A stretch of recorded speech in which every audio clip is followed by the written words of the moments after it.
ఐవిట్నెస్ news కి స్వాగతం. Bulletin లో ముందుగా హెడ్లైన్స్ చూద్దాం. ఉగ్రవాదుల దాడి హేయమైన చర్య, Telangana CM Revanth Reddy.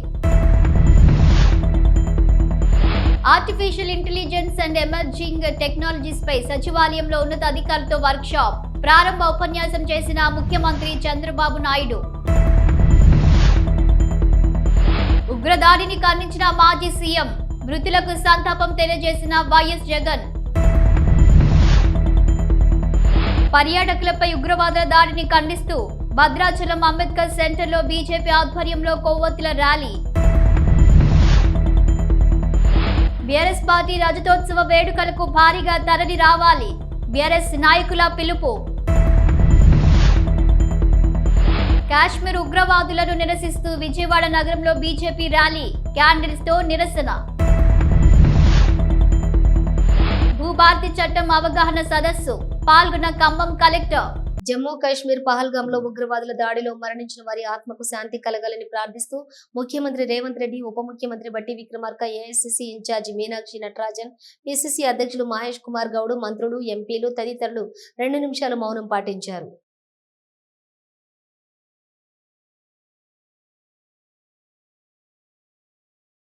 Artificial intelligence and emerging technology for government digital transformation అంశంపై సచివాలయంలో ఉన్నతాధికారులతో వర్క్ షాప్ నిర్వహించారు. ముఖ్యమంత్రి చంద్రబాబు నాయుడు వర్క్ షాప్ పై హాజరై ప్రారంభోత్సవం చేశారు.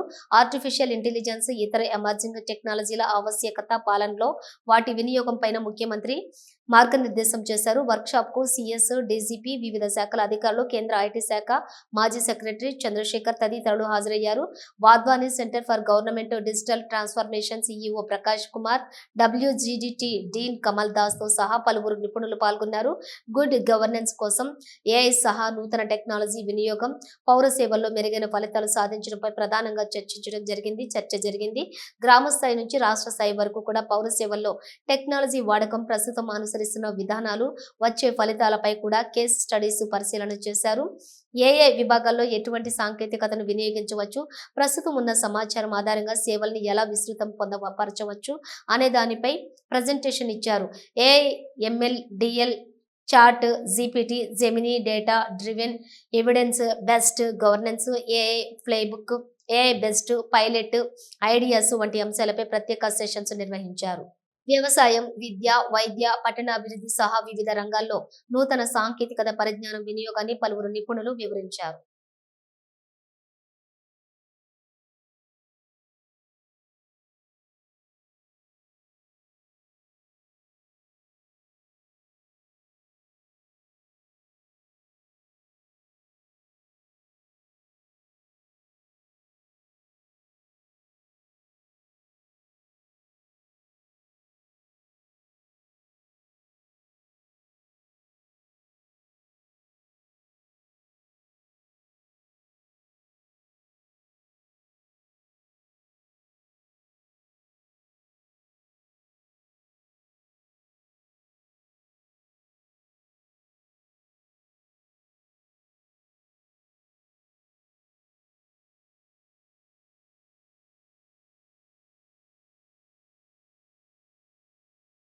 ఉగ్రవాద చర్యలు భారతదేశాన్ని ఏమీ చేయలేవని ఏపీ సీఎం చంద్రబాబు అన్నారు. దేశంలోని సుస్థిరమైన ప్రభుత్వం ఉందని చెప్పారు. పహల్గామ్ ఉగ్రదాడిలో మరణించిన చంద్రమౌళికి విశాఖలో ఆయన నివాళులర్పించారు. అనంతరం మీడియాతో మాట్లాడుతూ ఉగ్రదాడి ఒక అనాగరిక చర్య అన్నారు. కాశ్మీర్లో ఉగ్రవాదాన్ని నిర్మూలించి అభివృద్ధిపై జరుగుతున్న నేపథ్యంలో ఉగ్రదాడి జరగడం చాలా బాధాకరమన్నారు. ప్రతి ఒక్కరూ ఈ దాడిని ఖండించాల్సిన అవసరం ఉందని తెలిపారు. రాష్ట్రానికి చెందిన 2 వ్యక్తులు మృతి చెందారని, బాధిత కుటుంబాలకు 10 లక్షల చొప్పున ఆర్థిక సాయం చేస్తామని ప్రకటించారు. నేను అందుకనే చెప్తున్నాను, ఒక నిర్దిష్టమైన నాయకత్వాన్ని ఇస్తాం. ఒక మాటలో చెప్పాలంటే ఎవరైనా సరే, ఎక్కడైనా సరే ఇలాంటి చిల్లర వేషాలు ఇస్తే అలాంటి వాళ్ళకు హెచ్చరిస్తున్నా, అదే చివరి రోజు కావాలి.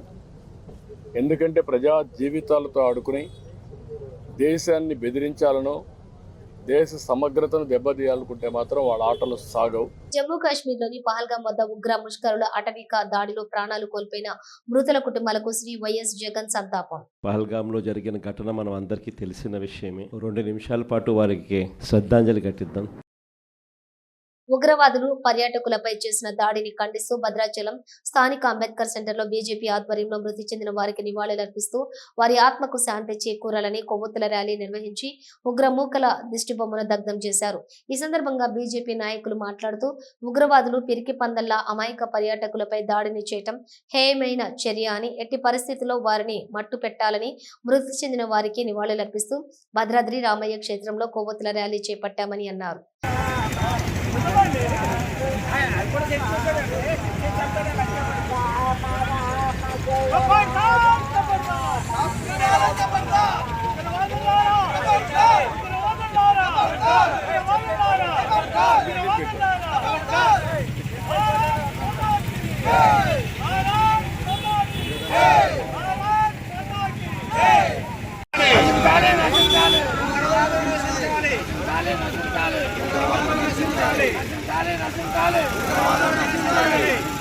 ఈ నెల 27వ తేదీన జరిగే బీఆర్ఎస్ పార్టీ రజతోత్సవ వేడుకలకు శేర్లింగంపల్లి నియోజకవర్గం నుండి భారీగా తరలి రావాలని గచ్చిబౌలి డివిజన్ మాజీ కార్పొరేటర్ కొమిరిశెట్టి సాయిబాబా పిలుపునిచ్చారు. 14 ఏళ్లు పోరాడి తెలంగాణను సాధించి 10 ఏళ్లు పరిపాలించిన ఘనుడు కేసీఆర్ అని రజతోత్సవ వేడుకలను విజయవంతం చేయాలన్నారు. కాంగ్రెస్ పాలనలో ప్రజలు మోసపోయి గోసపడుతున్నారు కాబట్టి రజతోత్సవ సభకు దండులుగా కదలి వెళ్లి మన సత్తా చాటుకుందామన్నారు. ప్రతి ఇంటి నుంచి ఒకరిద్దరు రావాలని కోరారు. కాంగ్రెస్ కల్లబుల్లి మాటలకు 6 గ్యారెంటీలకు ఆశపడి మోసపోయినామని ప్రజలు ఆవేదన చెంది మళ్లీ కేసీఆర్ కావాలని కోరుకుంటున్నారని తెలిపారు.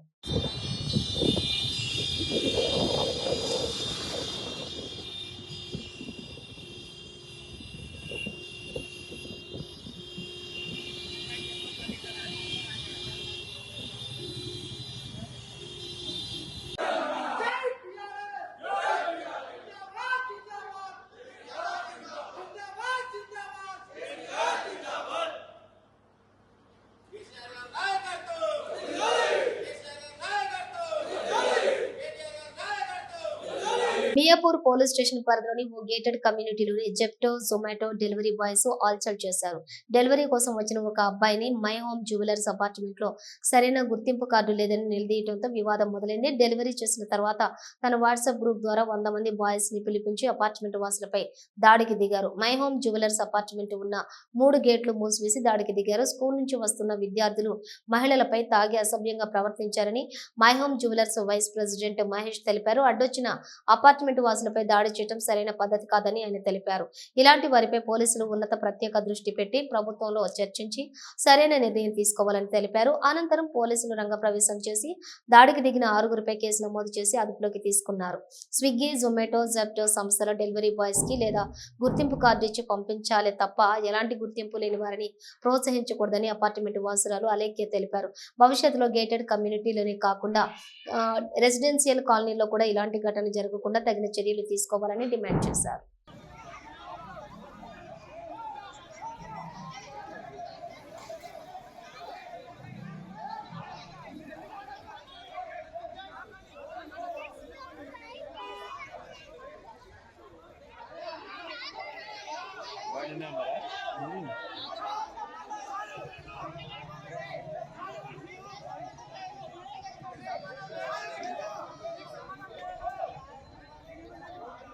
ఎవరది ఎందుకు తీస్తున్నారు?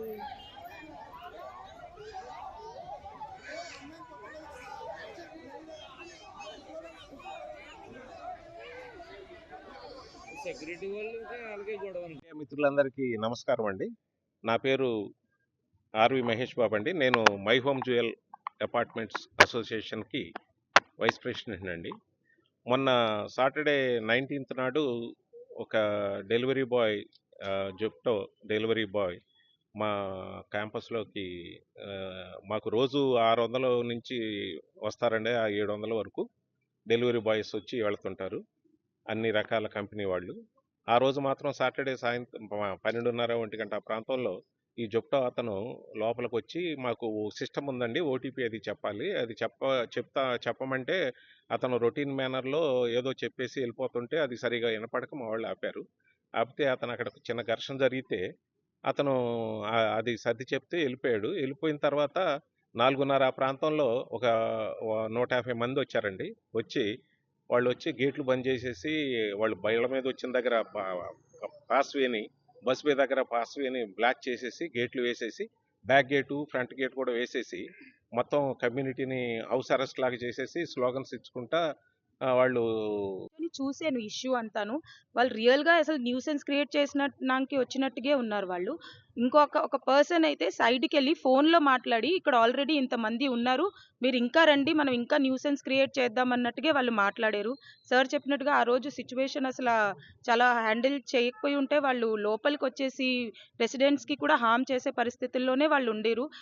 వెళ్ళి వచ్చిన వాళ్ళ కార్ల మీద కూడా బ్లాక్ చేసేసి వాళ్ళ బోనెట్స్వి కొట్టేసి చాలా న్యూసెన్స్ క్రియేట్ చేసేసి అన్నెసెసరీలీ వీ వాంట్ జస్టిస్ అంటే అక్కడ జరిగింది అంత పెద్ద సిచ్యువేషన్ కాదు, కానీ వాళ్ళు కావలసుకొని పెద్దగా చేసేసి అంటే మీరు పార్కింగ్కి డబ్బులు తీసుకున్నప్పుడు లేదా మేము ఇలా చేస్తున్నాము, మేము ఇది వదలము, చాలా దూరం వరకు తీసుకెళ్తాము అన్నట్టుగా వాళ్ళు మొత్తం న్యూసెన్స్ క్రియేట్ చేశారు ఆ రోజు అయితే. 5కి మా గెస్ట్లు వస్తే గేట్ దగ్గరికి వెళ్తే గేట్లు టోటల్ క్లోజ్ అయినాయి అని చెప్పారు. టోటల్ క్లోజ్ అవ్వటం ఏంటి అని స్టన్ అయిపోయి ఓకే నేను వస్తున్నాను అని చెప్పి 2 వీలర్ మీద వెళ్దామని ట్రై చేశాను. 2 వీలర్ ఆపేశారు. ఓకే వాళ్ళ రూల్స్ ప్రకారం మనం ఏదో జరుగుతుందని చెప్పి 2 వీలర్ పార్క్ చేసి నడుచుకుంటూ వెళ్తున్నా. ఈ ఆపండి రా అని చెప్పి నన్ను ఫస్ట్ బాబు నేను ఇట్లా వెళ్తున్నానని చెప్పేసి వాళ్ళని ముందు అక్కడ గెస్ట్లను తీసుకురావాలని గెస్ట్లను తీసుకొచ్చి పంపించేసి ఇప్పుడు ఏందా మీ సమస్య ఏంటంటే ఎంఎన్ రావు గారు హ్యాండిల్ చేస్తున్నారు, ఎంఎన్ రావు గారు అపాలజీ చెప్పిస్తారని చెప్పేసి పేరు బయటకు వచ్చింది. ఎంఎన్ రావు గారు టోటల్గా ఆ రోజు జరిగిన సిచ్యుయేషన్ నుంచి బాబు మీరు 5 మెంబర్స్ రండి బయటికి, మీకు జరిగింది ఏంటో 1 to 1 చెప్పండి, దానికి మేము ఏంటి సొల్యూషన్ అని చెప్తాం, అంతేగాని మీరు గొడవ చేయొద్దని చెప్పి ఎంఎన్ రావు క్లియర్ చెప్పారు. దానికి వాళ్ళు అది ఆకుండా గ్రూప్లో క్రియేట్ చేసుకొని మొత్తం అందరూ ఆల్మోస్ట్ సార్ మహేష్ గారు చెప్పినట్టు చాలామంది కాదు 90% డ్రంక్ చేసి ఉన్నారండి. ఎందుకంటే వాళ్ళు యూజింగ్ అబ్యూజ్ లాంగ్వేజ్, చాలా ఘోరమైన లాంగ్వేజ్ మాట్లాడుతున్నారు. వాళ్ళు ఏంటి ఇంటెన్షన్గా అందులో ఒకటి వచ్చేసి లేదు నాకు లాస్ట్ ఇయర్ వీడు 500 ఫైన్ వేసాడు, నేను రాంగ్ పార్క్ అంటే మనసులో ఎయ్యో పెట్టుకొని మొత్తం గ్లెడ్జెస్ పెట్టుకొని వాళ్ళు ఒక క్రియేట్ చేయాలని చెప్పేసి ఏది అక్కడ కొంచెం మేము కనుక వదిలితే లోపలికి వచ్చేయాలని చెప్పేసి వాళ్ళ ఇంటెన్షన్ 100% లూటీ చేయాలండి మై హోమ్ని. ఆ రోజు క్లియర్ కట్ మేము సిచ్యువేషన్లో నేను ఉన్నాను ప్రాక్టికల్గా. నేను చాలా కన్విన్స్ చేసి చెప్పా బాబు ఇదంతా మీకు భవిష్యత్తు ఉంది, చిన్నపిల్లలు టాపిక్ డైవర్ట్ అయిపోయి మీరు నష్టపోతారంటే ఏంట్రా నువ్వు మాట్లాడేది, వాళ్ళు మనం చెప్పేది వినే పరిస్థితుల్లో లేరు. అంటే ఏజ్ ఫ్యాక్టరా వాళ్ళది, వాళ్ళు అలా ఉన్నారు. బట్ దీన్ని సీరియస్గా తీసుకోండి. తాగున్నారు అనేది రేపు పొద్దున ఏదైనా జరగవచ్చు.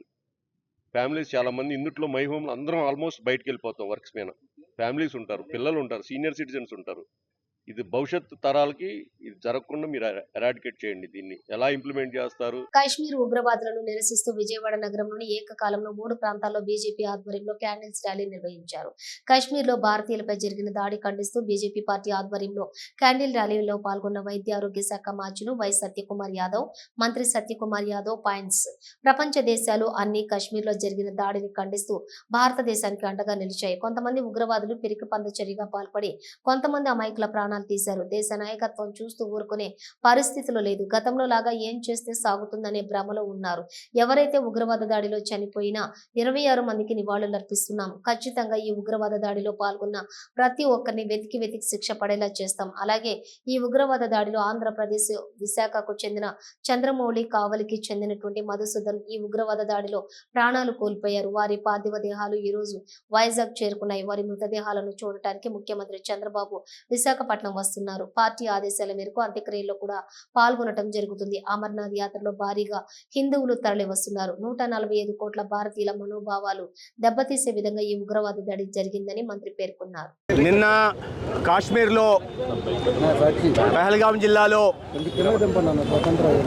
అమాయక ప్రజలపై, భారతీయులపై ఉగ్రవాద మూకలు చేసిన ఘాతుకం అత్యంత హేయమైనది. ఈ మానవ హోమం అత్యంత ఖండించదగ్గది. గత కొన్ని సంవత్సరాలుగా ఆర్టికల్ 370 రద్దయిన నేపథ్యంలో జమ్మూ కాశ్మీర్ ప్రాంతంలో, ముఖ్యంగా కాశ్మీర్ ప్రాంతంలో రాష్ట్రం ఆర్థిక ప్రగతిని సాధిస్తూ ప్రజలందరూ ఉద్దేశాలను మర్చిపోయి ఒక సహృద్భావ వాతావరణంలో ఇవాళ కలిసిమెలిసి ఉంటున్న నేపథ్యంలో గతంలో లాగా యువత తీవ్రవాదం వైపు మరలడం లేదు, స్టోన్ పెల్టింగ్లు జరగట్లేదు, పెద్ద ఎత్తున ఉద్యోగ ఉపాధి అవకాశాలు లభిస్తున్నాయి. సామాజిక ఆశకి దీనికి ఏం సంబంధం అండి? మీరు గతంలో 10 సంవత్సరాలు చూస్తే ఏ రోజు టీవీ పెట్టినా, ఏ న్యూస్ పేపర్ చెప్పినా, ఎక్కడ చూసినా ఉగ్రవాద బాంబులు దాడులు జరిగేవి. హైదరాబాద్లో లుంబిని పార్కులో దాడి చేస్తే 150 మంది చచ్చిపోయారు. గోకుల్ చాట్ దగ్గర దాడి చేస్తే 175 మంది చచ్చిపోయారు. 4 పాకిస్తాన్ నుంచి భారతదేశంలో వచ్చి 356 మందిని బాంబేలో కాల్చి చంపేశారు. అవాళ ఈ ఉండిందా? ఎందుకు ఇటువంటి వక్రీకరించే పద్ధతులు చేస్తున్నారు? దీనికి దానికి ఏం సంబంధం? ప్రజలు ఇవాళ 140 కోట్ల మంది ట్రిపుల్ తలాక్ తెచ్చినప్పుడు ముస్లిం మహిళలంతా హర్షించారు, స్వాగతించారు. తర్వాత సిఏ యాక్ట్ తెచ్చినప్పుడు ముస్లిం సమాజం హర్షించింది, స్వాగతించింది. ఇవాళ కూడా 85% ముస్లింలు ఎవరైతే అత్యంత వెనుకబాటుతనంలో ఉన్నారో వారి జీవన ప్రమాణాలు పెంచుకోవడం కోసమే వక్ఫ్ బిల్లు తీసుకురావడం జరిగిందనే విషయాన్ని పదే అన్ని ఎక్కడ చూసినా అర్థమవుతుంది. కొంతమంది చేతిలో అన్యాక్రాంతం అవుతోంది. కొంతమంది పెద్దలు 10%, 5% మంది పెద్దల జేబుల్లోకి ముస్లిం సోదరులకు వాళ్ళ సంక్షేమానికి, అభివృద్ధికి సంబంధించిన నిధులు వెళ్తున్నాయి, వాళ్ళ భూములు అన్యాక్రాంతం అవుతున్నాయనే ఒక సదుద్దేశంతో 85% మంది ముస్లింలలో బీసీలు ఉంటున్నారు. వారి పిల్లల ఒక ఉజ్వల భవిష్యత్తు ఉండాలనే లక్ష్యంతో తీసుకొస్తే దాని పాకిస్తాన్ భాష మాట్లాడుతున్నారు. మరి పాకిస్తాన్ ఉగ్రవాదులు ఈ దాడి చేశారు. దీనికి పాకిస్తాన్కి ఏం సంబంధం? ఉగ్రవాద దాడులు జరిగితే ఈ రకంగా వక్రీకరించే దాన్ని బట్టి చూసి వారు ఎటువంటి మానసిక స్థితిలో ఉన్నారనే విషయాన్ని అర్థం చేసుకోవాలి. వారు ఈ మాటలు మాట్లాడేవారు ఖచ్చితంగా ఈ దేశానికి సంబంధించిన వాళ్ళు కాదు. 26 మంది అమాయకుల ప్రాణాలు పోతే ఇటువంటి రాజకీయ ప్రేలాపనలు, అసందర్భ ప్రేలాపనలు చేస్తున్న వాళ్ళు ఖచ్చితంగా దేశభక్తులైతే కాదు. ఈ సమాజానికి చీడ పురుగులు. అటువంటి వారిని ఎంతో తొందరగా వదిలించుకుంటే, వారి వ్యక్తులైనా శక్తులైనా వదిలించుకుంటే దేశానికి, సమాజానికి, ముఖ్యంగా ముస్లిం సమాజానికి అంత మేలు జరుగుతుంది. పహల్గామ్ ఉగ్రవాదుల దాడిలో ప్రాణాలు కోల్పోయిన వారి ఆత్మకు శాంతి చేకూరాలని ప్రార్థిస్తూ విజయవాడలోని కృష్ణ మిల్క్ యూనియన్ మిల్క్ ఫ్యాక్టరీలోని మానవహారం ఏర్పాటు చేశారు. ఈ మానవహారంలోని పాల్గొని ఉగ్రవాదుల దాడిని ఎంపీ కేశినేని శివనాథ్ ఖండించారు. ఎంపీ మాట్లాడుతూ పహల్గామ్ ఉగ్రవాదుల దాడిని ఖండిస్తూ ఈ దాడి పాకిస్తాన్ ఆధ్వర్యంలోనే జరిగింది. ఉగ్రవాదులు దాడుల్లో గాయపడిన వారికి సానుభూతి తెలియజేయడంతో పాటు మృతి చెందిన వారికి సంతాపం ప్రకటించారు. ఇలాంటి అమానుషమైన దాడులకు పాల్పడిన వారిని, ప్రేరేపించిన వారిని కూడా కేంద్ర ప్రభుత్వం కఠినంగా శిక్షిస్తుంది. దేశ ప్రజలందరూ కూడా ఐకమత్యంగా ఒకటై ఉంటున్న సమయంలో విభేదాలు సృష్టించడానికి ఉగ్రవాద మూకలు ఈ దాడికి పాల్పడ్డారు. దేశ ప్రజల మధ్య విభేదాలు సృష్టించేందుకు ప్రయత్నిస్తున్న అరాచక శక్తుల్ని కఠినంగా శిక్షించాలని దేశ ప్రజలందరూ ముక్త కంఠంతో కోరుకుంటున్నారని అన్నారు.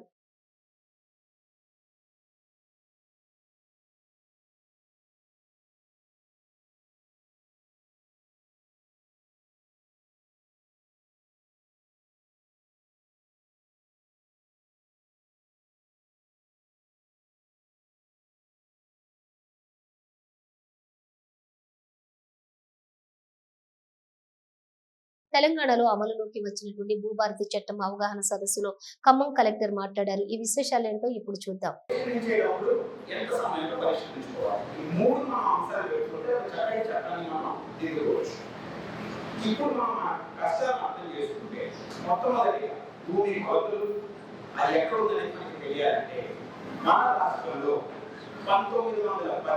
నుంచి 1930 లోపల సర్వే జరిగాయి. అంటే బాగా మైదాన రాష్ట్రంలో సర్వే చేయండి.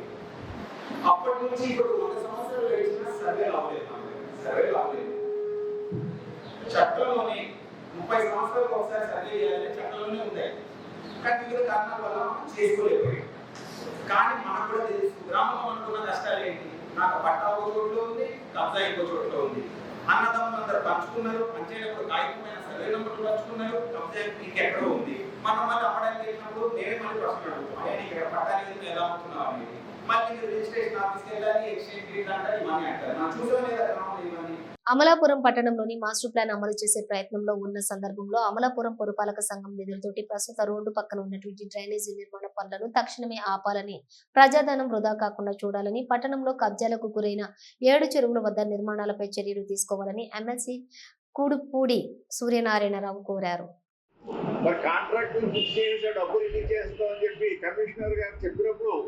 మనం తక్షణం దాన్ని ఆపాలి కదా, లేకపోతే 1,50,00,000 ప్రజాధనం కూడా ఈవేళ ఈ డ్రైనేజీల ఆధునీకరణను వంకబెట్టి, ముఖ్యంగా మా హై స్కూల్ దగ్గర నుంచి సుబ్బారాయుడు గుడి వరకు, అలాగే మరి మున్సిపల్ ఆఫీస్ ఎదురుకుండా 1,50 లక్షలతో ఒక ట్రైన్, అది ఇవన్నీ కూడా ఆ డబ్బంతా వృధా చేసేస్తారు. కాబట్టి తక్షణం మీరు మీ ఎగ్జిక్యూటివ్ ఆర్డర్స్తో ఈ వర్క్లన్నీ కూడా ఆపమని కలెక్టర్ గారికి మీరు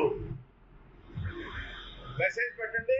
దాని మీద ప్రజాధనం వృధా కాకుండా మీరు రక్షణ కల్పించండి అని చెప్పి ముందుగా మీ ద్వారా తొలుగుతున్నారు. ముఖ్యంగా అమలాపురం పట్టణం 1954లోనే మాస్టర్ ప్లాన్కి అంకురార్పణ జరిగింది.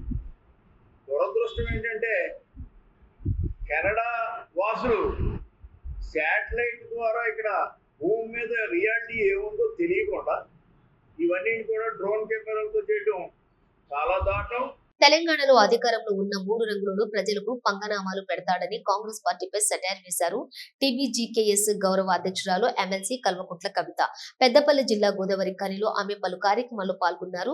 నూతనంగా నిర్మించిన రేణుక ఎల్లమ్మ దేవాలయంలో అమ్మవారికి ప్రత్యేక పూజలు చేసిన కవిత బోనాలు సమర్పించారు. అనంతరం ఖని ప్రధాన చౌరస్తాలో కశ్మీర్ పహల్గాంలోని తీవ్రవాదుల చేతులు మృతి చెందినటువంటి హిందూ యాత్రికుల కోసం క్యాండిల్ ర్యాలీ నిర్వహించి నివాళులు అర్పించారు.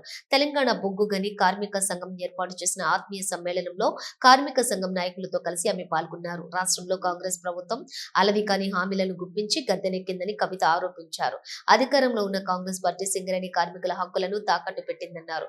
గుర్తింపు సంఘం టీబీజీకేఎస్ హయాంలో సాధించిన హక్కులను ఎర్రజెండా పార్టీలు పాతర పెట్టాయన్నారు. రాష్ట్ర ప్రభుత్వం సింగరేణి కార్మికులకు బోనస్ ఇస్తానని చెప్పి బోగస్ చేసిందన్నారు. రాష్ట్ర ప్రభుత్వం ప్రజా వ్యతిరేక పాలనను ప్రజలు గమనిస్తున్నారని, రానున్న యూనియన్ ఎన్నికల్లో కాంగ్రెస్ అనుబంధ సంఘాలకు భంగపాటు తప్పదని ఆమె హెచ్చరించారు. కార్మిక సమస్యల పరిష్కారానికి టీబీజీకేఎస్ ముందుంటుందని ఆమె హామీ ఇచ్చారు. పోరాడి సాధించుకున్న తెలంగాణలో కార్మిక హక్కులకు కాపాడుకునేందుకు ఐక్యం కావాలని ఎమ్మెల్సీ కవిత పిలుపునిచ్చారు. ఏమైందంటే తెలంగాణలో ప్రతి ఒక్కరం బాగుండాలి, తెలంగాణలో ఏ రంగంలో ఎక్కడ పనిచేసేటోళ్ళైనా బాగుండాలి. కేసీఆర్ గారు మాకు ఒకటే ఒక మాట చెప్పారు. బొగ్గుగని కార్మికుల గురించి డిస్కషన్ వచ్చింది. తెలంగాణ ఏర్పడ్డాక కేసీఆర్ గారు ముఖ్యమంత్రి అయినాక బొగ్గుగని కార్మికుల గురించి డిస్కషన్ వచ్చింది. మరి మనం 2-3 అనుకున్నాం. ఒకటి, డిపెండెంట్ ఉద్యోగాలు ఖచ్చితంగా ఇవ్వాలి, సింగరేణిని బతికించుకోవాలి, సింగరేణి మూతపడకుండా ఇంకా మైన్స్ ఎక్స్టెండ్ చేసుకోవాలి, సింగరేణిని బతికించుకోవాలి. దాంతోపాటు అలియాస్ పేర్లతోని కొద్దిగా అవమానపడుతూ బాధపడుతూ భయపడుతూ బతుకుతున్నటువంటి కార్మికులకు పర్మనెంట్గా విముక్తి కలిగించాలి. మళ్ళీ ఒకసారి యూనియన్ని మంచిగా రివైవ్ చేసుకుందాం, టోటల్గా ప్రక్షాళన చేసుకుందాం, పునరుజ్జీవన చేసుకుందాం, కొత్త రక్తాన్ని ఎక్కిద్దాం, అత్యద్భుతంగా ముందుకు సాగుదామని చెప్పి మీ అందరికి కూడా నేను పిలుపునిస్తా ఉన్నాను. అదేవిధంగా మరి ఇప్పుడు ఉన్నటువంటి ఏ సమస్య మీద కూడా వెనకడుగేయొద్దు, ఖచ్చితంగా పోరాటం చేయాలి. మనం పోరాటం చేస్తేనే వాళ్ళు భయపడతారు. ఎందుకంటే ఆ ఎర్రజెండా వాళ్ళు మరి వాళ్ళు కాంప్రమైజ్ చేసుకుంటా సింగరేణికి గతి పట్టించింది. వాళ్ళు చక్కగుండుంటే సింగరేణి ఎప్పుడో బాగుపడుతుండే. తెలంగాణ వచ్చే లోపల సింగరేణిని ఆగం పట్టించిందే ఆ ఎర్రజెండా పార్టీ వాళ్ళు. కాబట్టి నా రిక్వెస్ట్ మీ అందరితో ఒకటే, గులాబీ జెండా ఉండాలి, బలంగా ఉండాలి. ఏ సమస్య వచ్చినా, ఇప్పుడు తమ్ముడు చెప్పిన ఎలియాస్ పేర్ల సమస్య అయినా సరే, ఇప్పుడు చెప్పినటువంటి ఓవర్మెన్ల సమస్య అయినా సరే, ఏ సమస్య అయినా ముందుండి నేను ఒక ఎమ్మెల్సీగా కౌన్సిల్లో వాయిస్ రేజ్ చేస్తాను. మీరు మన కార్మిక సంఘం నుంచి మీరు కూడా వాయిస్ రేజ్ చేయండి అని చెప్పి మీకు తెలియజేస్తూ, మరి ఏ పోరాటంలో అయినా మీ అడుగులో అడుగై నేనుంటా, ఒక చెల్లిగా ఒక సోదరిగా మీతో ఉంటా. ఎప్పుడు అవసరమైనా కేసీఆర్ గారి ఆశీర్వాదం తీసుకొని ఖచ్చితంగా మనం కొట్లాడదాం. కానీ నిన్నగాక మొన్న కేంద్రం నుంచి ఆక్షన్ పెట్టేటటువంటి వాళ్ళు వస్తే ఇప్పుడున్న 3 జెండా పార్టీ వీళ్ళ ఉప ముఖ్యమంత్రి గారు బట్టి గారు పోయి పూల బొకేలు ఇచ్చి మరి మేము పాల్గొంటాం ఆక్షన్లలో అని చెప్పి మన హక్కుల్ని, మన సింగరేణిని అన్యాయం చేసే విధంగా ఒప్పందం చేసుకొని వచ్చింది. దయచేసి ఒకటే రిక్వెస్ట్, వాళ్ళు మోసం చేసి అలవిగాని హామీలు ఇచ్చి అధికారంలోకి వచ్చిన తర్వాతన్నా కార్మిక పక్షంగా పనిచేస్తలేరు, ప్రజల పక్షంగా పనిచేస్తలేరు, పేదవాడి పక్షంగా పనిచేస్తలేరు. కాబట్టే మనం వాయిస్ రేజ్ చేయాలి, మనం పిడికిలు ఎత్తాలి. దానికోసం అందరం కూడా కదం దొక్కి ముందుకు కదలాలని మీ అందరినీ కూడా కోరుకుంటూ, మరి ఎప్పుడైనా ఏ పోరాటమైనా సిద్ధంగా ఉండాలి. టీబీజీకేఎస్ కానీ గులాబీ జెండా అంటే మన పదవులు, మన పర్సనల్ విషయాలు కాదు, 10 మందికి సంబంధించిన హక్కులు, 10 మందికి సంబంధించిన విషయాలు అనేటటువంటి అంశాన్ని మళ్ళీ ఒకసారి గుర్తు చేస్తూ మా కేంద్ర నాయకత్వాన్ని అందరినీ కూడా రిక్వెస్ట్ చేస్తున్నా. నర్వస్ అయ్యేది ఏం లేదు, మనం చాలా పెద్ద ఎత్తున ముందుకే పోతాం. మీ అందరికీ తెలిసిన విషయమే అన్న, సింహం ముందుకు లంఘించే ముందు 2 అడుగులు వెనక్కేస్తుంది. టీబీజీ కేసు కూడా అంతే. మనం ముందుకు లంఘించే ముందు 1 అడుగు వెనక్కి వేసినామంటే అది ఓటమి కాదు. 1 అడుగు వెనక్కి వేసినామంటే బలం మళ్ళా పుంజుకుంటాం, కొత్త రక్తంతో ముందు కురుకుతామని చెప్పి తెలియజేస్తూ మీ అందరి దగ్గర కూడా నేను సెలవు తీసుకుంటున్నా. Thank you. జై తెలంగాణ, జై తెలంగాణ. సిద్దిపేట జిల్లా కొడకండ్ల వద్ద బస్సు ఫెయిల్ అవడంతో ప్రయాణికులతో మాట్లాడారు మంత్రి పొన్నం ప్రభాకర్. బస్సు త్వరగా రిపేర్ చేపించి ఆల్టర్నేటివ్ వేరే బస్సు ఏర్పాటు చేసేలా చర్యలు తీసుకున్నారు మంత్రి పొన్నం ప్రభాకర్. ప్రయాణికులకు వాటర్ బాటిల్స్ అందించారు మంత్రి పొన్నం ప్రభాకర్.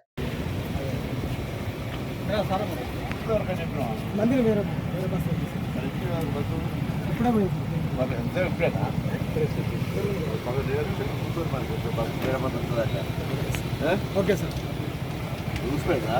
చేసుకోలే మరి ఇప్పుడే కానీ కరెక్ట్ ఉంటుందా?